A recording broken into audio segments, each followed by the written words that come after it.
What's up, Lindsey? Welcome back to the show. As we were just saying, it's been like a year. It was like summer of 2023 when you were on the podcast for the first time. So welcome back. Excited to, dive into your expertise as it relates to, the athlete side and the parent and coaches side. So thanks for coming back on. Absolutely. It's always great to connect with you. And I know you're doing such good work out in the world. I'm happy to connect with you and your audience. Yeah, thanks. So I actually saw you recently, I don't know how long ago. I was looking at your Instagram. I like to do like a quick stalk before we, have a conversation. Totally. That you went to, was it Gonzaga? And University of Georgia. Georgia. Okay. Got the G right. Okay, it was Georgia. Yeah. The women's basketball team. You had like a chat with them, like a speaking thing with them. Curious, how was that? Like, what were some of the things that you talked about it with was those great. crazy high level athletes? Yeah. No, I mean, that used to be really like the core of my business, was going and working with teams. And then I started having babies. So that got put on the back burner, and COVID obviously changed a lot of that as well. So I haven't been doing quite as many. I actually have worked with Gonzaga also, but it almost seems like a different life. But it was really nice to be sort of back in the saddle, like watching practice. And I was there for 2 days. So I'm really close with the staff. I've worked with them for many, many years. Again, like prior to having babies and COVID. And when I kind of stopped, they were a different school, but I worked with them for many years. So I was very familiar with them. And, that's really what it takes. I think that, you can go into a program and you can have an impact in a day or two, and you can inspire people, but to really implement mental training, For sure. the coach has to be on board. And at that level, it's going to be the assistant coaches that do a lot of it also, right? And so making sure that there's buy-in at every level, and the captains as well. You have to, that's part of the job of being there for a couple days. And that's why I'm there for a couple days. It's also why I can't do that too much, because it's a lot of travel and it's a lot of work. But it's really rewarding. It's really fun. And as you mentioned, that level is, they have a lot of things figured out, but they also have a lot of things not figured out. And I think that's, you were a high level athlete too. It's it's like sink or swim. And so you're just paddling as fast as you can. And some people make it, so to speak, and some people really don't. And that doesn't mean they quit. It just means that they don't really fulfill their potential. Yeah. And, they don't thrive, there's this groundswell of understanding that the mental game is so crucial. And there's coaches like Coach Abe, who's at University of Georgia, who say, okay, we're not just going to rely on the sports psychologist, which every big school, especially in the SEC, is going to have that. But also as a program, what are the little things that we can do from a cultural standpoint to make sure that mental training is a training? It's not oh my God, I'm in trouble, I need to go talk about my anxiety, which is an important resource as well. It's just different. Yeah, I feel like it's shifting, like you said. It used to be, I feel like this, if something's wrong, then I'm gonna go get help, right? It was an afterthought, and now I feel like it is shifting more into the it is just as important as having a nutrition coach, working on our nutrition, our strength and conditioning, our technical skills, all that kind of stuff. So that's really cool. I love, that's my favorite thing, is to go out to teams and actually it's super fun. Connect. It's just so much different, obviously, that versus on a Zoom screen.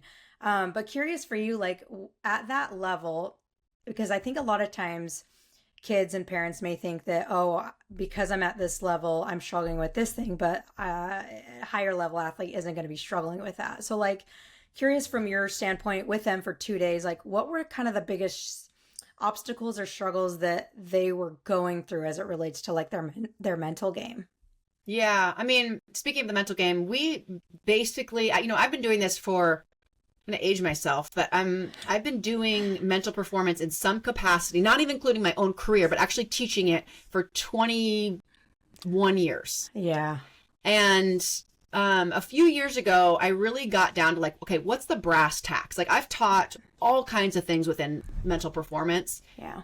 What is the foundational program that I just see every athlete needing? And so basically we have a curriculum that we teach called the mental game plan. And it's what we teach our certified coaches. It's what I teach when I work with an athlete.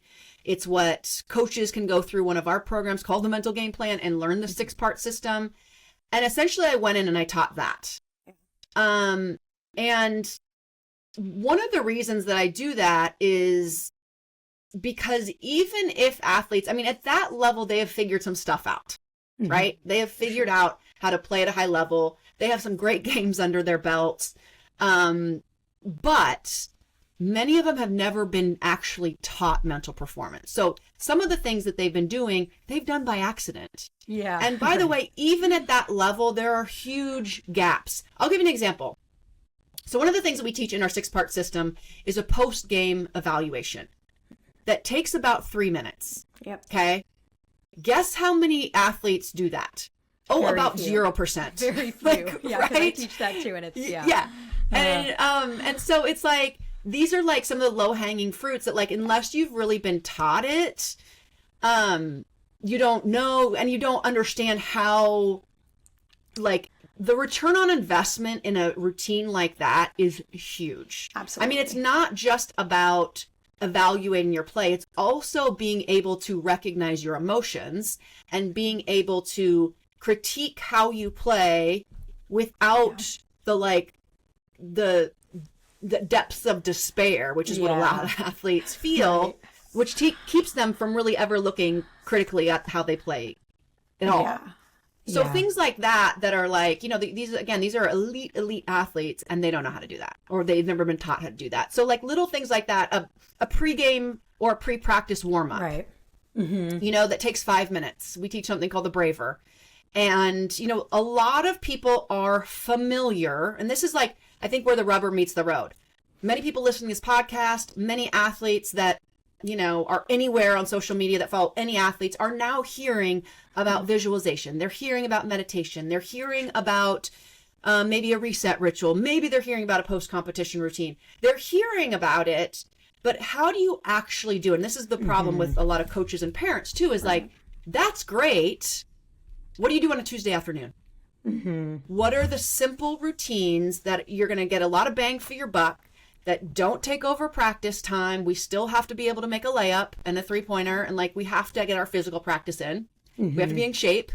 But how do we act? And that's like the devil's in the details, right? Like, everybody knows they should be meditating. Oh, how do you actually do it? Like, how can you like do it in a way that works with your schedule? But back to your original point, the challenges that everyone faces at every level of anything you're doing, no matter your age, is the ability to manage your mind. And you're seeing that, and I think it gets more the more like pressure, internal or external, there is. But even at 43 years old, my ability to manage my mind with parenting, with entrepreneurship, is like, that's it, right? And so you're talking about athletes that are like 19, 20, 21 years old, and do they have mortgages? Are they trying to figure out how to feed 4 kids? No.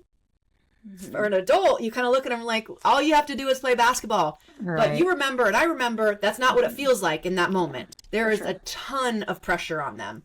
Some of it's real, some of it's manufactured, some of it's their inability to sort of sort through what's important and what isn't. But it's there. And that is the overarching thing that all athletes deal with. And it starts early, right? And that's the moment when athletes really need mental training. Everybody always asks me, when should you start? Well, you should start whenever. But certainly when they start getting into that mode of like, I'm feeling the pressure, my mind, my thoughts are sort of getting out of my control. And again, little league pitchers are going to feel that, right? I mean, it's not really about what level you're at, even in your life. It's about your ability to manage your mind in those moments. So when you say like manage your mind, like you already said, okay, it's about managing your thoughts as one of those. Like, what are some other like specific examples of managing your mind? What are some of the things that comes up that, you know, kind of in real life, in a game situation, in a practice situation, that would come up as far as managing your mind? What does that look like? Well, there's 2 things. One, we could talk about a reset ritual, but the first thing that I would say is what you and I had talked about offline, which is this ability to work on your belief. So we call it, in our program, we call it belief work.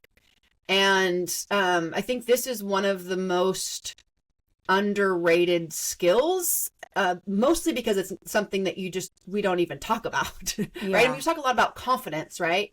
Yeah. But when we think about like elite athletes, like the difference between a really like a good athlete and great, what I have seen is it is their ability to believe. And what I mean by believe is there's really 4 stages to it.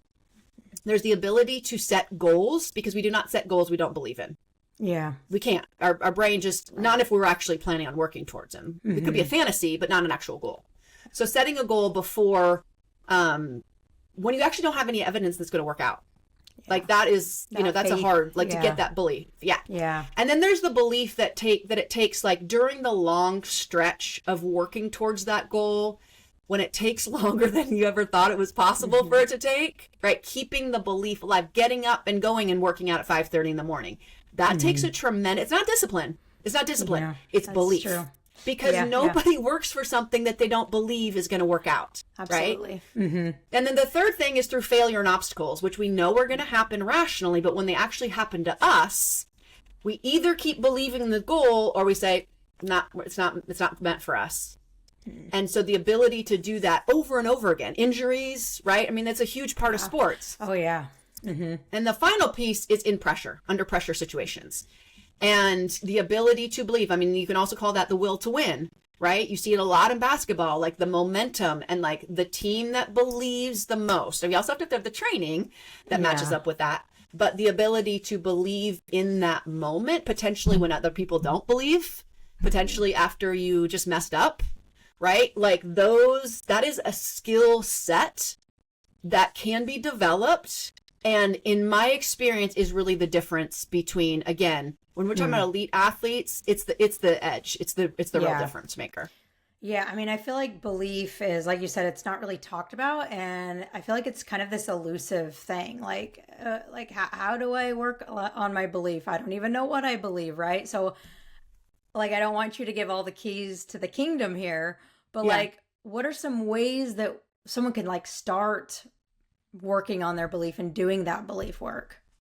Yeah. I see 4 different areas. Some of them are pretty obvious, but they're worth talking about anyway, which is having support team, for sure, coaching, like people around you, because what that does, you know, you hear that quote about you're the sum total of the 5 people you spend the most time about. And that's really about belief, right? Yeah. If everybody around you is poor and working dead end jobs, that becomes easy for you to believe that that's what's possible for you too, right? And so the people you surround yourself, because the thing is that, you know, there's always this quote about like people, or this belief of like, or the saying I should say, about people believing in you.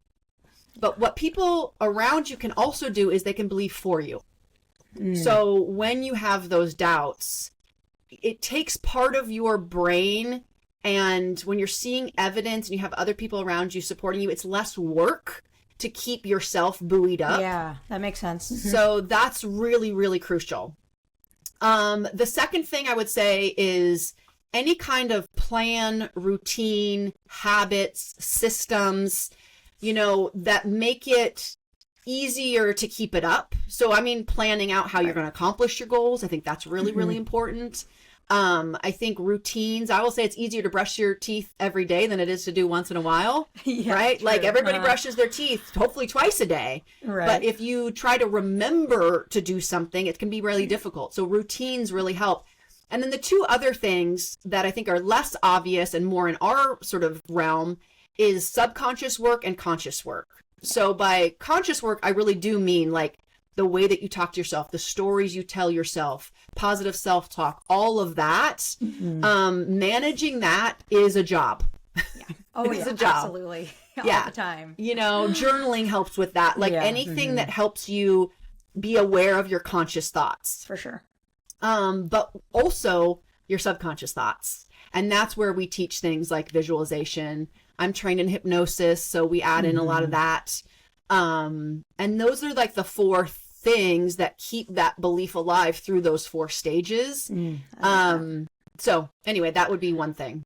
No, I love that. It kind of puts like a framework. I don't know if that's the right word, but like a framework to it all, and like the stages, the subconscious and conscious.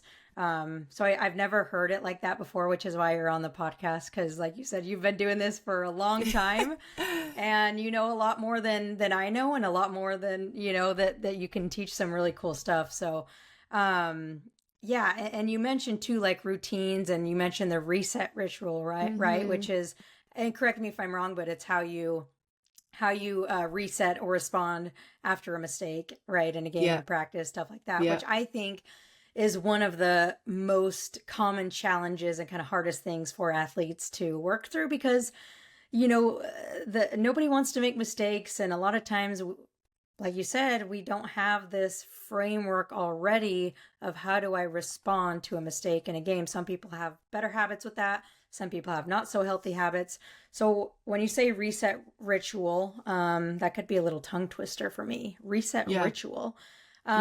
What does that look like? And what are some, I guess, advice, and feel free to dive into it as much or as little as you want, but talk about that a little bit. I love this. We definitely do have a course on it, but I teach it all the time for free, because I think it is really, when you're talking about and this is what a lot of people want, is they like, what is one thing that I can do? One thing that I can teach my athlete? One thing that I can teach my kid? One thing that I can use, by the way. Like my reset, I'll just tell you, my reset ritual in my house is me going onto the porch and taking deep breaths. Mm-hmm. When my kids, I've told them 20 times to get in bed, I now go onto the porch. Yeah. Because that is like my thing. So it's like, this is not something that's relegated to sport. Right. Just but on the you'll field. See the pattern is really about self-regulation.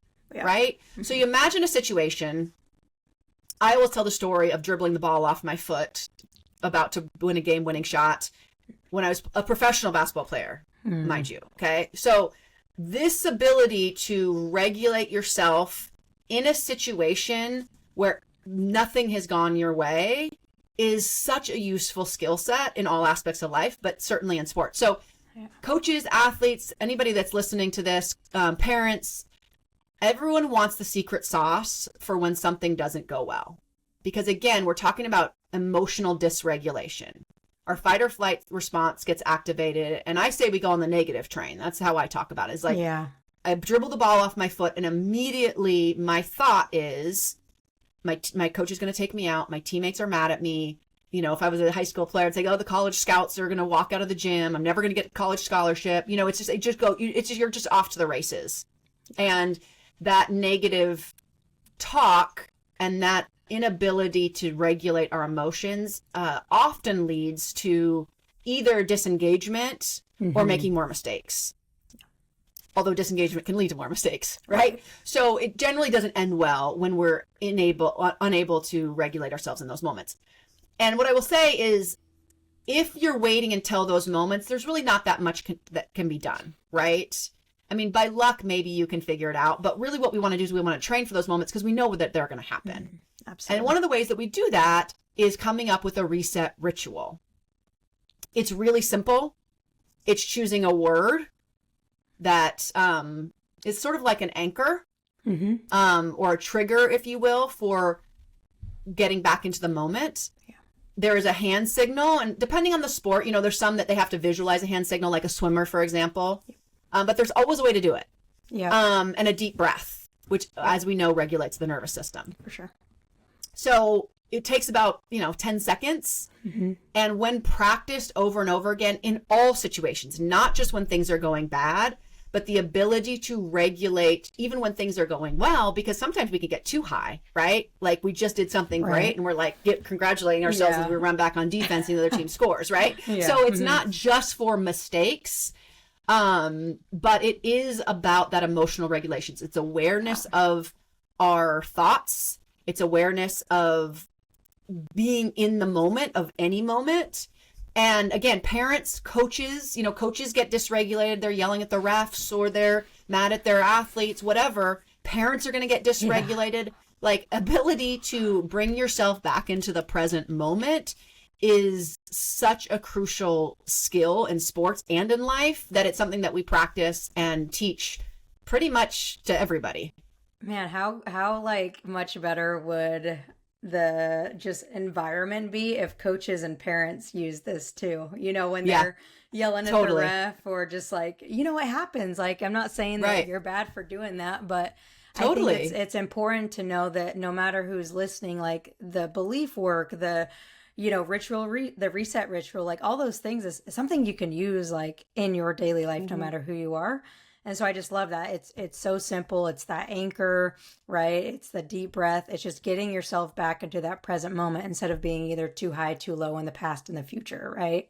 Yeah, I mean, we love sports because they are emotional, right? I mean, this Yeah, isn't to for say sure. that emotions are bad, Yeah. but they really can take us to a place. I mean, you think about it like an athlete hanging their head, coming out of the Yeah, game, not having confidence, not wanting to shoot again. Like, for there's sure. so many negative things, and just not having fun, not being a Oh great yeah. teammate.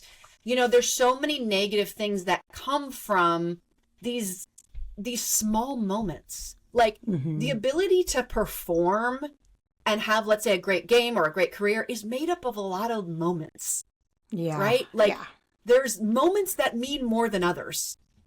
And Yeah. the ability to manage and regulate your emotions in those moments is really a skill that differentiates Yeah. entire games, entire careers. So it's really important. Yeah, I'm thinking like of a real life example that I've just experienced. I don't know. Did you watch the WNBA final I a couple totally days missed ago? it. I was Oh like man. planning on Okay. watching it Well, and then I just got distracted. so I So don't no, know I did not. like who if you're listening if you watched it, but like Sabrina, right? Spoiler She alert. she had a terrible terrible game. Like she was like 0 for 18 at one point, right?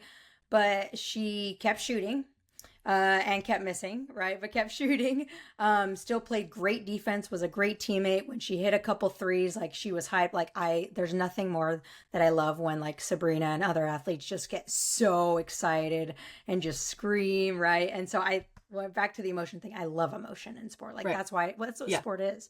Yeah. Right. But I feel like that's such a good example because she could have easily missed 5, 10 shots and then just like hung her head. But I never once saw her body language show me that she was down and out. Like, Mm, even though she was shooting like nearly like probably 10% from the field, she still like showed up for her team, still had positivity, still played defense. And so I think that was like a really good example of like something that I just witnessed of like regulating those emotions and still like playing well, and still having fun and like enjoying the moment probably as much as she could, right? yeah. I mean, it's that's the challenge, right? And that's like the goldfish Yeah. mentality that Ted Lasso talks about, Mm-hmm. is like Totally. having a short memory and just like every single play. And so Yeah. when you start learning this, I mean, the mistake ritual is, or the reset ritual, whatever you want to call it, is that. But you have to use it all the time. Like Mm-hmm. it's just a thing that you go back to. Yeah. And it gets, everybody wants to like, what's the magic? Well, there's no magic word. There's no magic gesture. It's just the Mm-hmm. repetition of it. And the reliance and being able to just know that that is a part of your game that is trainable, Yeah. right? Like we do not have to just react. We can have a plan. We know there's going to be ups and downs in competition. There is no question that whenever your next competition is, there will be ups and downs. Okay, so you were talking about like it being the reset ritual being trainable, right? Which is, Yeah. I think, so important because a lot of times with mental training, people think like, oh, I'm going to do it once or I'm going to do it twice. And oh, I didn't see these results. So like, I'm not going to keep doing it.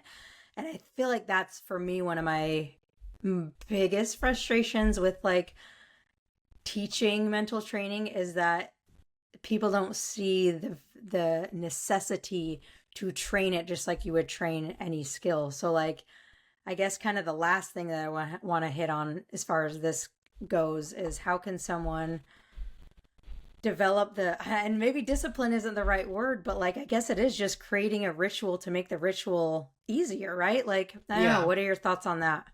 Um, yeah, I mean, I think it's real. That's why, like, when I'm working with the University of Georgia or like a team or one of the coaches goes through our mental game plan Yeah. training, it's like so much of it is about implementation, like the devil's in the Yeah, details, for right? sure. And so, what I have found is that making a plan for, like, so let's say you're going to do the reset ritual, like, as a basketball player, you're thinking about where can I get the reps in within practice? So it's going to be water breaks. It's going to be in between drills. It's going to be when I mess up on a drill. It's going to be timeouts. It's going to be, anything like that, right? Any breaks in action, right? A swimmer, it's going to be in between sets, right? And then we have, what we teach within the mental game plan is something called the athlete toolbox. So it's going to be pre-practice, which is what we call the braver. And the nice thing about, and again, this is where, yes, you can go off and you can learn meditation through the Calm app. It's not going to be performance related probably, but like you can find these like disparate things and you can come up with something on your own. Most people don't, because it's a little bit like going to the gym and not having any training and just like trying every machine, right? Totally, it's not going to be the results that you want. So again, but I do think it has to be like right sized, right? So like our pre-practice routine is like 5 minutes, but it includes positive self-talk. It includes affirmations. It includes visualization. It includes deep breathing. It includes the reset word. So you're getting things in like an efficient way that's done every day, that and as the team training, everybody's doing it. So there's like the social pressure, and it's not overwhelming. It's not like, oh my God, I have to sit down. I have to find 20 minutes today to do this thing. And I don't feel like I'm good at it. And I'm not really sure what I'm doing. And I haven't gotten over the hump. That's really challenging. That's a huge barrier. So it's like, how can we make it accessible, simple? Like a little bit done is better than a lot planned and not done. Right. So like a pre-practice routine, the mistake ritual, a pre-game routine, and then that post-competition routine. Like all of that takes like 10 minutes a day. Yeah. Maybe. Sure. Yeah. You know what I mean? And it's also built into existing physical training. And so that's what I would say is it really is better if it's just built in. Yeah, because and it's daily. Part of the game and practice. Yep. And by the way, you're going to get athletes coming through, and they're going to start it, and they're going to be like, they're going to think every athlete at that level does that, because they don't know any different, right? Correct. And so it becomes easier and easier the more you do it. Yeah. I mean, like you obviously work with a lot of coaches, a lot of parents who want to, become mindset coaches and stuff like that. What would you say, like, and I guess more so on the parent side, I'm sure I'm not a parent, but I'm sure a challenge for parents is, how do I talk to my kid about this stuff without just being the thing that mom and dad is saying, right? Because I have a lot of parents that come to me and they're like, I try to teach my daughter to do XYZ, but I'm just mom, I'm just dad, like they don't listen to me. So like, how can a parent like approach this topic with their kid in a way that their kid's gonna like, take action on it and implement it? I think a couple things. One, I do think that at some point, and I remember this in my career, the message is best coming from somebody else, whether that's working with Shay or, you know what I mean? Like, I just do think that at some point, there is biological reasons for teenagers to think their parents don't know anything, right? Sure. Like that's just a developmental stage, right? And so I think there is something to that. But also I think, I see it with my kids, and it goes both ways, right? Like where it's not so much what I'm saying, it's what I'm doing, right? And so absolutely, the more I am teaching my kids about emotional regulation, the more I'm talking about failures, the more I'm apologizing when I make, now I'm talking generally about parenting, but like the more I'm apologizing when I make mistakes or admitting to making mistakes, or the more I'm just being real and working on this stuff myself. I mean, this is why in our certification as coaches, and obviously some of us are parents, but as mental performance coaches in our 4-month certification, we spend the entire first month working on our own human brain. Because the alignment and the authenticity, when you're trying to quote unquote sell this stuff or get buy-in from other people to do this stuff, it's best if you're living it too. Absolutely. Right? I always give the example of like when I was playing overseas and the team doctor came and talked to me about losing weight, which I by the way, did not need to Yeah. do, but even if I had, Right. and he's sitting there telling me to lose weight and he's smoking a cigarette. Yeah. Right. So it's like, like and I'm, I mess up, and it's not about being perfect. I mess up as a parent all the time. Yeah. But my ability to regulate my emotions and for them to see me regulate my emotions or mess up on regulating my emotions and then try to do it better the next time. I mean, God bless my kids' teachers, because they come to me and they're learning about waterfall breaths. And they're like, Mommy, calm down. Do your waterfall breath. Right? They're learning these things. They're like, you're in the red. Like, shout out to any parent or teachers out there, because this whole new, like, social and emotional learning curriculum, I am freaking all on board. And I think teachers are geniuses. It's like so cool. Yeah. But if I'm not practicing it, so like a lot of people want to know in the car ride home, right? And it's like, well, first of all, I don't think you're not going to get very far in that, right? I just don't think that. Do it. You it's just not going to go well if you have a plan. Yeah. But I think the more we're talking about failure as adults, the more we're talking about making mistakes, the more we're listening to their disappointment. Like, I just think you can do that if you're living it. Yeah, you have to embody it. Yeah. It's really hard if you're not. And again, that doesn't mean that don't hear that as being perfect, because it is not. It's just the effort. Yeah. And I mean, they know whether it be from a parent or a coach, they know if the person is being true to what they're telling them. Like, kids are smart, teenagers are smart. And so, I think the biggest thing is just like embody what you want your kids to embody, and number one, be aware of it. But like, I think the big thing that you said is when you make mistakes, like, or you fail or something, like, you show your kids how you respond to those things. It's not that you're always trying to not make mistakes. It's that when you do make them, it's like, here's how, not that you're telling them, but you're showing them, here's how I'm, managing this and going through this and responding to this. So I think that's huge. And it's not easy though to do that. No, well, to the point of it not being easy, I don't know if you've ever seen that John O'Sullivan diagram about expectations and money and pressure, right? Like, the more money and time you are spending as a parent, the more your expectations go up about results. And that is just like flat out human nature. It's going to happen. And my kids, my oldest is 9. So I know that there is a future for me where I'm going to be driving to tournaments all over the state. Yeah. And there is no way that my expectations aren't going to go up. Right. And that's where I think the awareness. And so the kids feel that pressure, even if you say, I don't care if they get a college scholarship. I don't care. It's like, of course you care. It's your entire weekend. Right. And so the ability to manage our own brain and see, okay, these are my just being aware of, like, my expectations have gone up and now I'm starting to feel resentful because I just worked 5 extra shifts to pay for this damn tournament and they're not even playing hard. Like, that is like some real talk, right? For like, sure. And it's human nature. And the more we try to, like, act like parents aren't supposed to have expectations and parents are just supposed to shut up, and like, it's just not going to happen. Yeah. I think the more we can, as parents or even as coaches, just like be aware of our own brains. Yeah. The more those conversations with our kids are going to be what I call clean. Right? We're not bringing in a bunch of pressure. We're not having like thoughts in our head that we haven't even processed that are coming through in our body language. Yeah. Or what we're saying.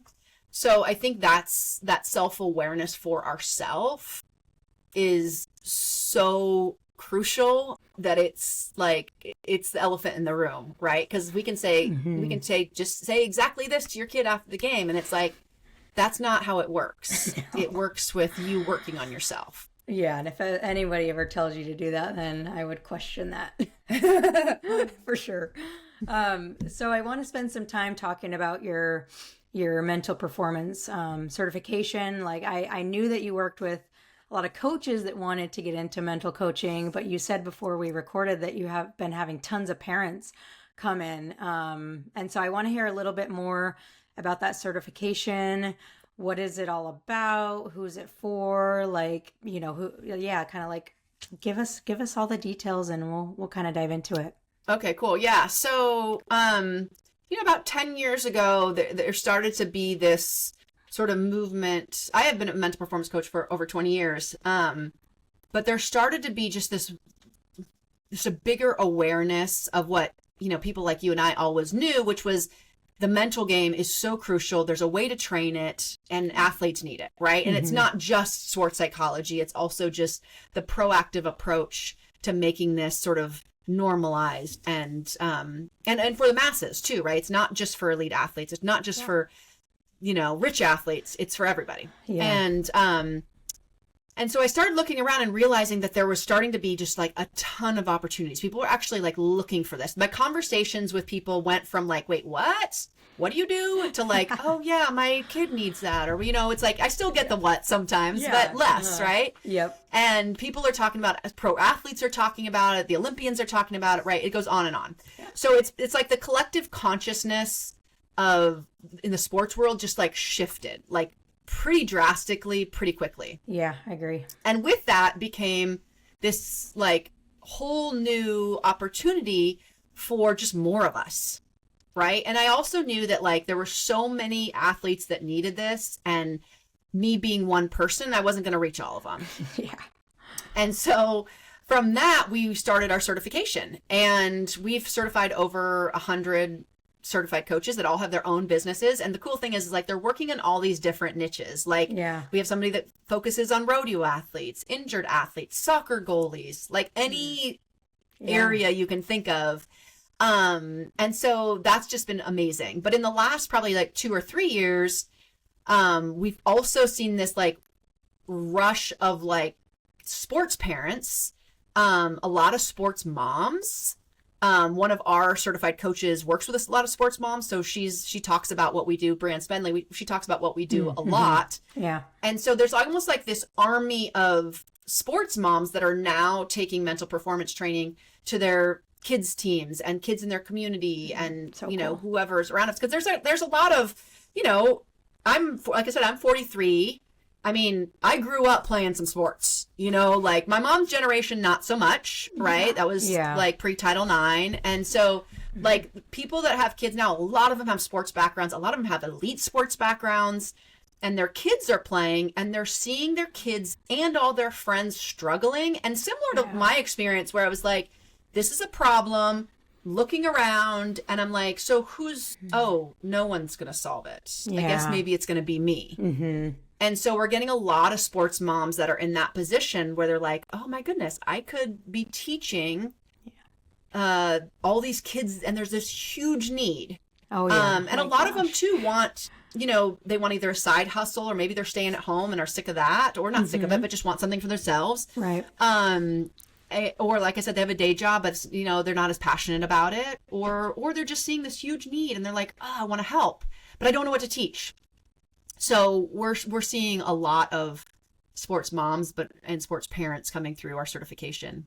Yeah, that's so cool. Because like you said, it's like even if someone comes through and they just help their kids team, just like that alone would be absolutely huge. And for me, it's like my biggest why of doing this isn't so that they can, become a pro or whatever. Like if they do, that's awesome. But I just want to help kids to like have more fun. You know what I mean? Because if you're not able to manage your emotions and you're not confident, then it's like you're not, at the end of the day, you're not going to have fun. And that's the most important thing, is like keeping kids in sports and just like being active and just reaping the benefits of what it means to be a teammate and that kind of stuff.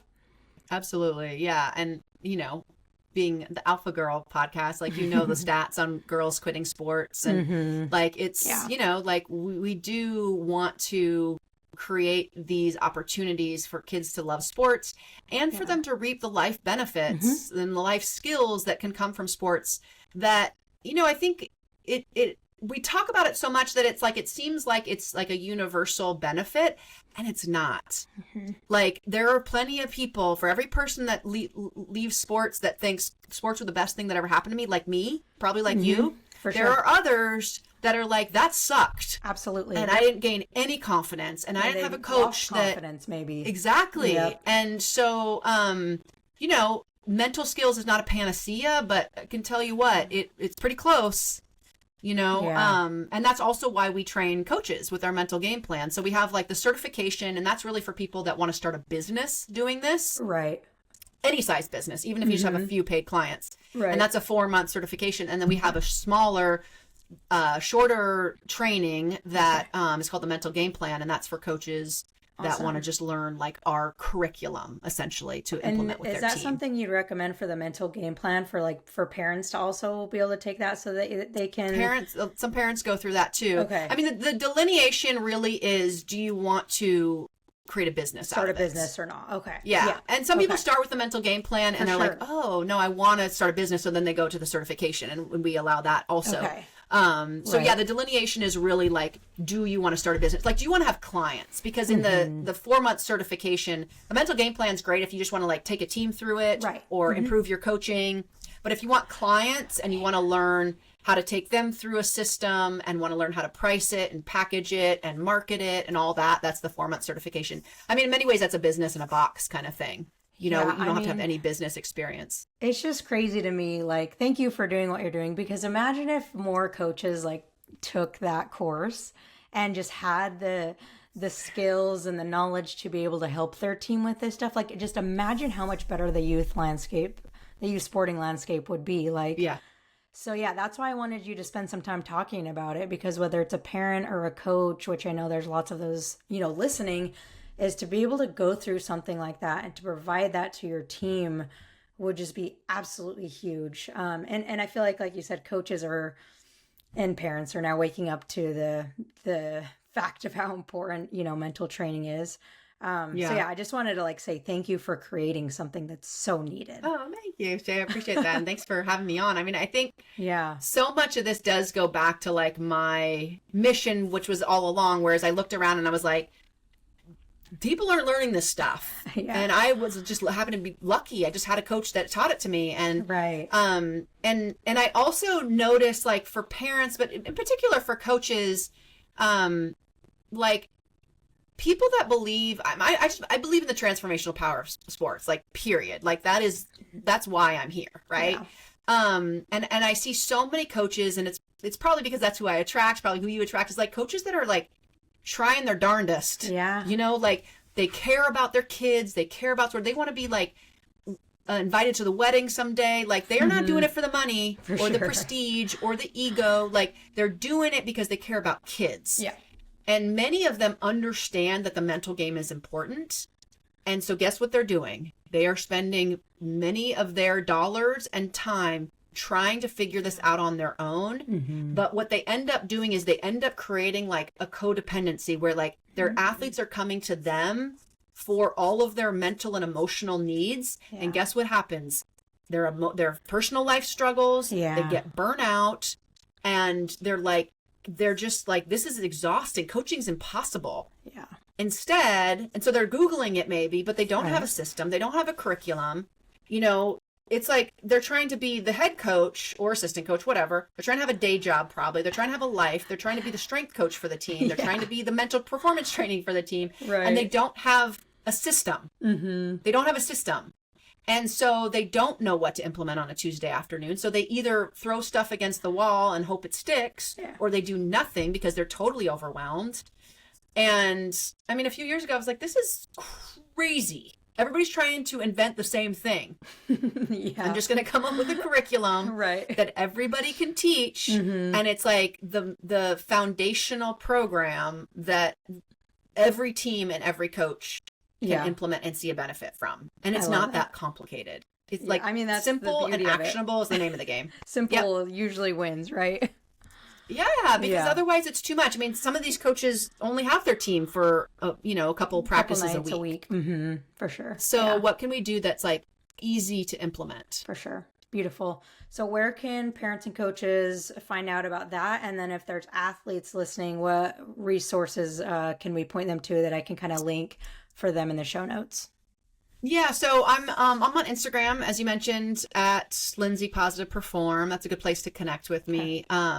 Our website has all of the things that I just mentioned, including a guide. Awesome. If you're interested in being a mental performance coach. Okay. There's a guide. I can give you that direct link too, Shay. Perfect. Called How to Become a Mental Performance Coach. It's a really simple, easy enough guide. Yeah, it's like 60 pages, and it really walks through like pricing and where you're going to get your clients and what you're going to teach. And it talks a little bit about the mental game plan in there as well. Awesome. Or you can just go to our website, positiveperformancetraining.com. All right. And it has all that stuff on there Beautiful. too. And we got to get you back on our podcast too. I know. Yeah, anytime, just let me know. But yeah, thanks for coming on. We'll make sure we link all that up. And every time you come on, I feel like I learned something. So appreciate it. And I'm sure plenty of people are learning lots from you as well. But yeah, thanks again for coming on, Lindsey. And sounds good, Shay. Thanks so much. Okay, take Bye. care.